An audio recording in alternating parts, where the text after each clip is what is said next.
Dunia ini brengsek, saya bikin dunia yang sempurna di painting saya.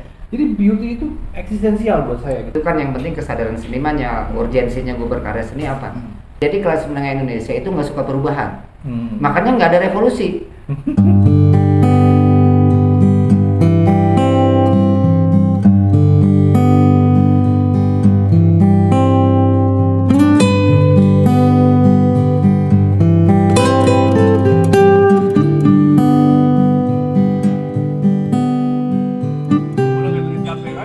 Gini teman-teman, di desain Eropa itu setelah karya selesai dikerjakan oleh senimannya di studio, selanjutnya banyak pihak yang cawe-cawe terhadap karya tersebut.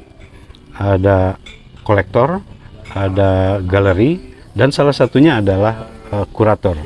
Kurator ini tugasnya mengangkat karya tersebut, membawanya ke ruang pameran dan kemudian menempatkannya di dalam peta perkembangan seni secara umum.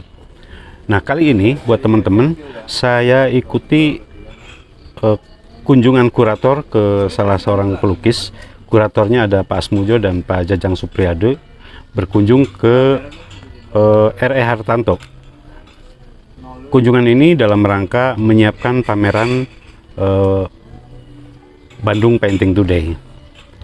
Nah, untuk teman-teman, saya kira obrolan mereka ini bisa bermanfaat karena di situ terungkap bagaimana branding seniman, kemudian bagaimana konstelasi karya seni di dalam wacana perkembangan, serta apa yang kira-kira bisa dipetik pelajaran dari obrolan tersebut, terutama bagi yang ingin membangun karir kesenimanan.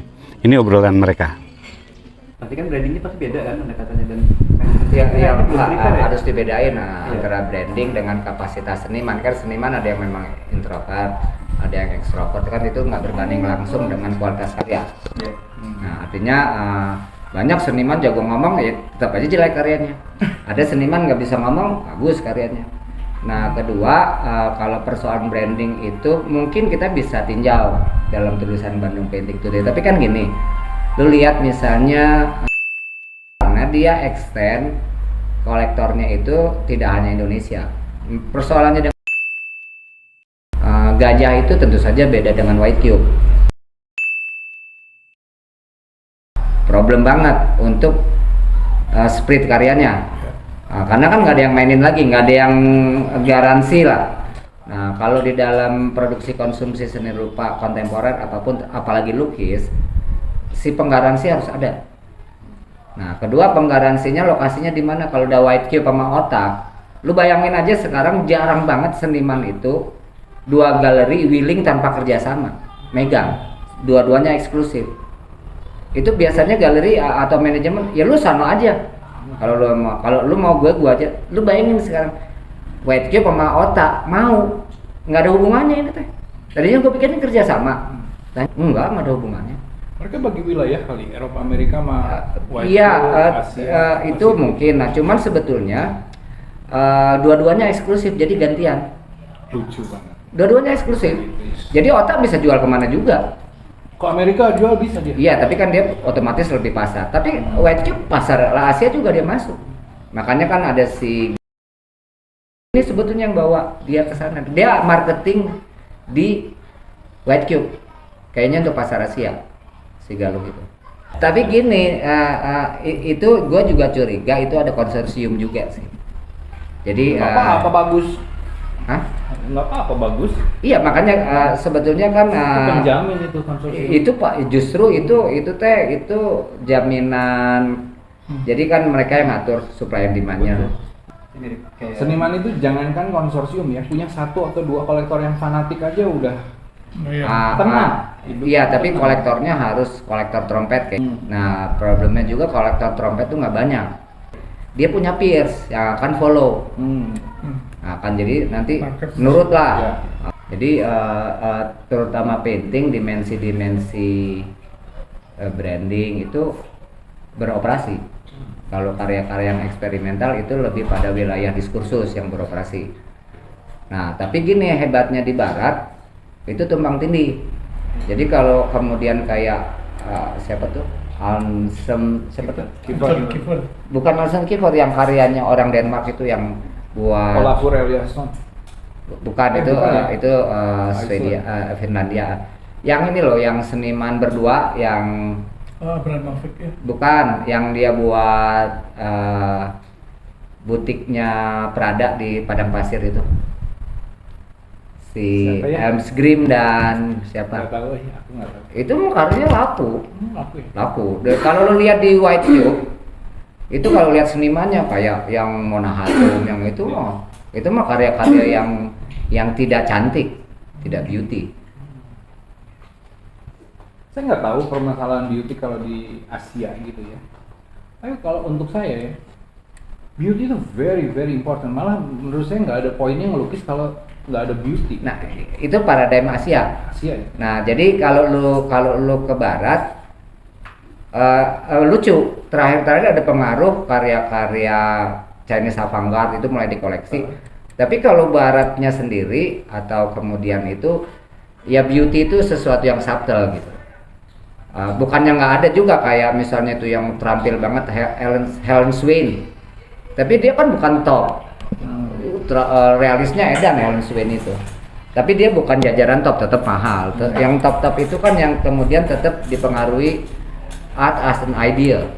Menurut aku mereka tuh ini deh, kasusnya ya, kalau di karya-karya yang anti estetik terus jadi hancur-hancur gitu, terus jadi top gitu tuh adalah itu tuh mereka tuh ini first world problem gitu. Memasalahkan hal-hal yang nggak penting. Kalau di sini di Indonesia, kalau misalnya kita nggak punya sense of humor, itu kita udah bunuhin orang di jalanan loh. Coba saya setiap hari tuh pengen bunuh orang loh.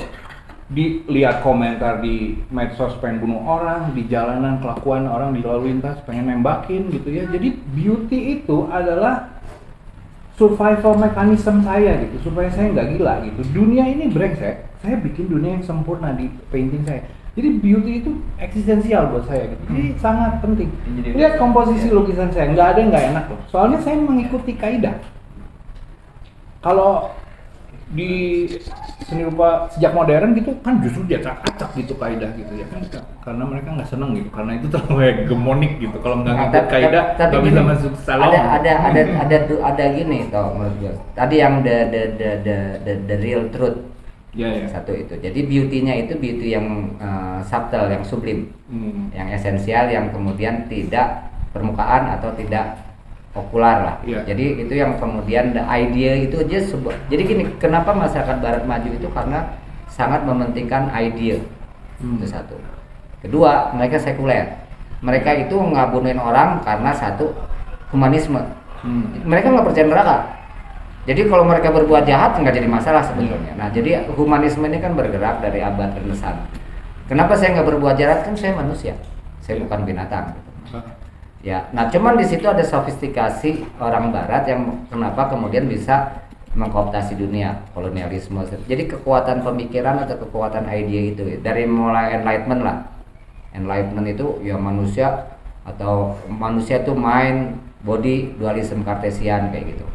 Jadi mereka itu rasional banget satu sisi. Nah karena mereka rasional, jebakannya itu di seni itu kemudian masuk ke dalam, justru kesadaran mereka rasional, mereka melawannya dengan sesuatu yang lebih sublim. Jadi lawannya rasional karena mereka rasional. Nah itu yang di kesenian itu tetap muncul bahwa ide itu kan bisa, misalnya gitu, kalau kita ngomong seni lukis modern tuh kaitannya dengan subconscious lah, dari siapa tadi?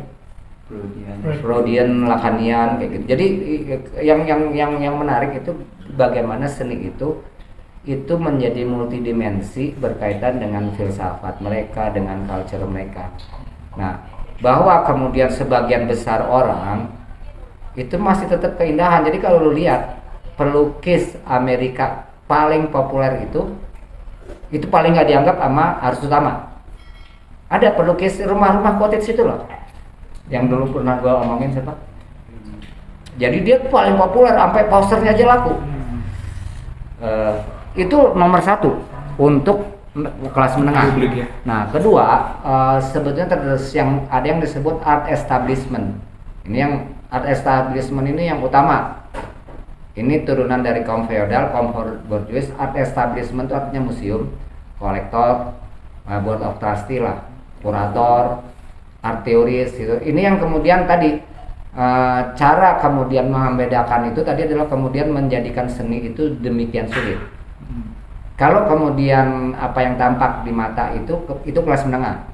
Nah, cuman yang kelas menengah itu kemudian di barat itu selalu following yang kaum elitnya masuk museum segala macam kayak gitu. Nah, cuman gini, di kelas menengah sana keindahan masih tetap penting. Teman kan tadi kita ngomong di dalam level arus utama art establishment. Art establishment di Asia, karya-karya itu the beauty-nya masih obvious. Kalau di art establishment Amerika Eropa udah lewat, tapi tetap ada lah. Kalau misalnya kita ngomong Jeff Koons karyanya tetap. Tapi kalau Damien Hirst mungkin enggak. Nah, jadi bukan berarti beauty itu nggak mungkin, tapi itu bisa aja sebagai sebuah konsekuensi dari pendekatannya Jeff Koons. Pendekatannya Damien Hirst beda lagi.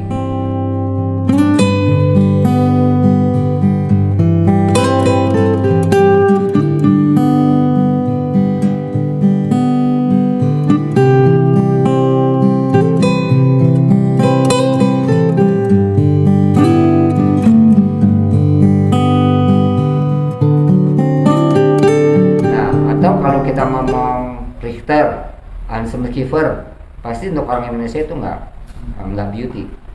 Tapi ada kekuatan kan di sana, kekuatan misalnya caranya Kiefer melukis atau caranya Richter. Richter itu kan menarik, dia juga buat yang realis, yang blur itu berkaitan dengan personalnya, dia juga buat yang abstrak. Jadi tapi gini, yang menarik dalam seni rupa kontemporer itu kan pilihannya banyak. Nah, dalam seni rupa modern enggak. Seni rupa modern itu kalau dilihat sejarahnya itu segelintir seniman yang dianggap harus bernilai universal, semua orang harus mengamini gitu. Tapi kan menarik kalau lu ngomong juga dari dimensi lu ada aspek katarsis kan. Berkarya seni itu ada aspek katarsis atau aspek idealisasi tadi gitu. Jadi itu kan yang penting kesadaran senimannya, urgensinya gue berkarya seni apa kayak gitu. Nah, problem lain di Indonesia itu kelas menengahnya itu beragam. Kelas menengah yang paling seragam itu di Jepang. Itu luar biasa seragam, makanya di si Murakami itu ngomong flatness juga. Tapi flatness yang lebih refleksi kultural dibandingkan flatnessnya si Greenberg. Orang Jepang itu kelas menengah yang kaya raya itu sedikitnya minta ampun, yang miskin sedikit. Tapi kelas menengahnya punya keseragaman. Tapi kalau di Indonesia kelas menengah itu di Padang misalnya dia itu juragan apa, itu kelas menengah kaya raya. Tapi mungkin aspek dia civilized apa enggak itu beda. Nah, jadi keragamannya itu kelas menengah Indonesia itu pertama tapi sama status quo. Kelas menengah Indonesia itu hebat loh, bisa punya pembantu. Bisa punya supir. Lu nggak mungkin lu di Amerika kalau lu nggak itu punya supir, punya pembantu. Nah, jadi kelas menengah Indonesia itu nggak suka perubahan. Makanya nggak ada revolusi. Nggak ada revolusi karena lu enak kelas menengah. Nah, itu hal, tapi dikit loh sebetulnya itu juga. Tapi ya tadilah kalau kelas menengah Indonesia itu sebetulnya tadi beragam, tergantung. Jadi kan kita bangsa paling multicultural nih. Nah, ini juga menyusahkan konstruksi bagaimana menjustifikasi seni itu sebagai bagian urgent dan reflektif dari masyarakat modern kelas menengah atas. Kalau di sana lu lihat aja Ucok buat apa itu ada karcisnya tuh tentang seni rupa Indonesia. Ucok ngomong ada karcisnya, willing to pay, karena itu bagian yang kemudian tadi humanisme. Gue manusia, gue harus mengisi diri gue dengan aspek spirit sekuler. Bukan spirit religius ya, spirit sekuler. Jadi itu mencanggihkan saya gitu. Kesadaran itu susah di Indonesia. Kalau dikasih gratis saja pada nggak datang kok. Iya. Ucok yang kemarin di Belanda itu ya? Itu satu Ucok, terus ada lagi satu juga yang lagi ada pameran seni rupa Indonesia itu yang Patisna. Patisna, ada Nasirun, ada tentang NU. Ada kayak Bisri itu kesana. Lu bayangin aja orang Belanda willing to pay untuk dengerin di Indonesia kaitannya NU dengan kesenian. Nah itu yang sofistikasi yang bangsa kelas menengah Indonesia belum nyampe. Nah akibatnya apa? Akibatnya kita nggak sophisticated kelas menengah kita, karena dia tidak kultural, tidak civilized. Nah itu yang disadari kan kalau ngomong itu kan sebetulnya tadi ini gara-gara Greco-Roman muncul kembali di Renaissance, itu jadi backbone-nya masyarakat modern Barat.